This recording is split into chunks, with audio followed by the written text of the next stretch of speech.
윤석열 정부 출범 이후 첫 대통령실에 대한 국회 국정감사가 진행되고 있습니다. 이태원 참사 책임을 두고 치열한 공방을 벌였는데 이상민 행정안전부 장관과 윤익은 경찰청장을 경질하라는 야당의 요구에 대통령실은 선을 그었습니다.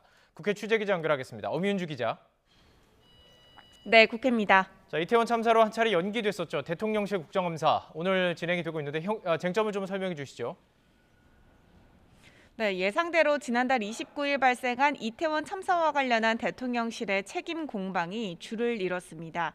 사고냐 참사냐 어떤 용어를 써야 하느냐를 두고 여야는 시작부터 격돌했는데요.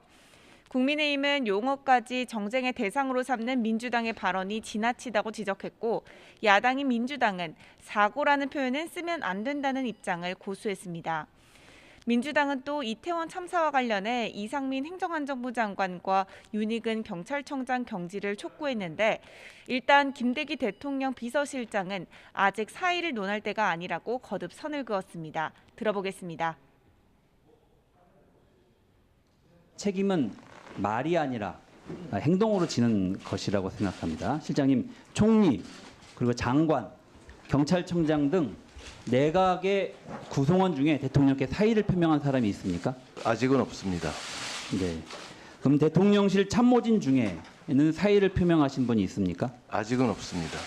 지금 사람을 바꾸고 하는 것도 뭐 중요할 수도 있지만 그 다음에는 어떻게 하시겠습니까? 그러면 또 청문회 열고 뭐 하고 하면 또 2달이라는 세월이 또 흘러가고 그럼 행정 공백이 생기고 그래서 지금은 네, 사의를 알겠습니다. 논의할 때가 아니고 책임을 따져. 그러자 국민의힘도 전날 민주당 문진석 의원의 휴대전화에 노출된 이태원 참사 희생자 명단 공개 문자 메시지로 역공에 나섰습니다. 참사를 정쟁화하고 정치적으로 이용하려 든다고 반격했는데 들어보시죠.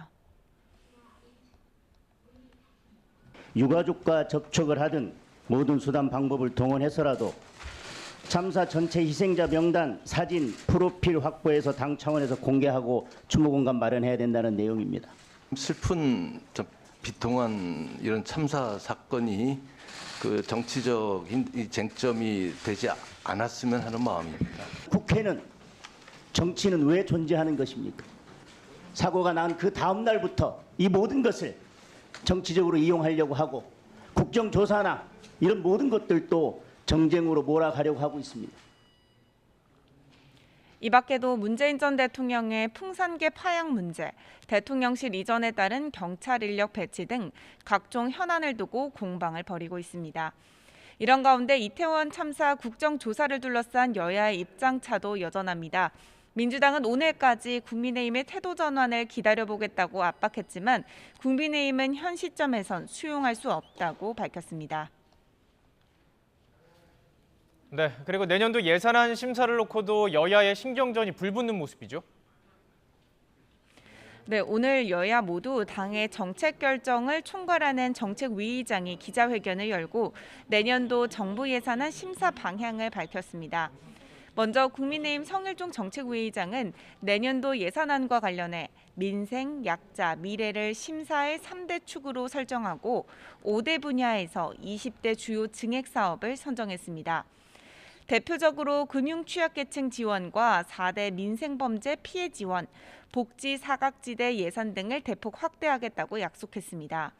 그러면서 민주당의 비정한 예산 주장에 대해서는 거짓 선동이라고 적극 반박했는데 들어보겠습니다.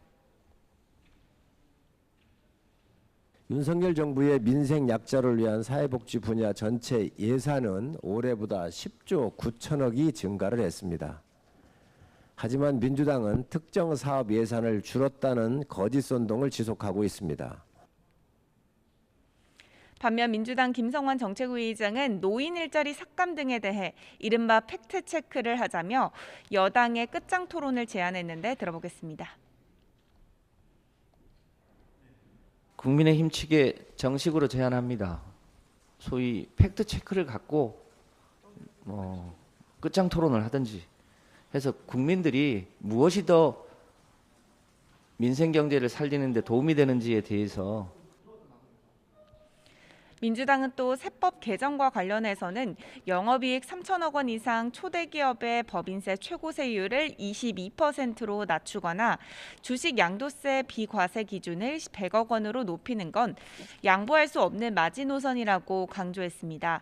이와 함께 3주택 이상 다주택 보유자의 종부세 부담을 완화하는 등 초부자 감세를 위해 설계된 것들은 처리되기 어렵다고 반대 의사를 분명히 했습니다. 이처럼 여야의 시각차가 첨예하기 때문에 다음 달 초 법정 시한 내 예산안 처리가 쉽지 않을 거라는 전망도 나오고 있습니다. 지금까지 국회에서 YTN 엄윤주입니다.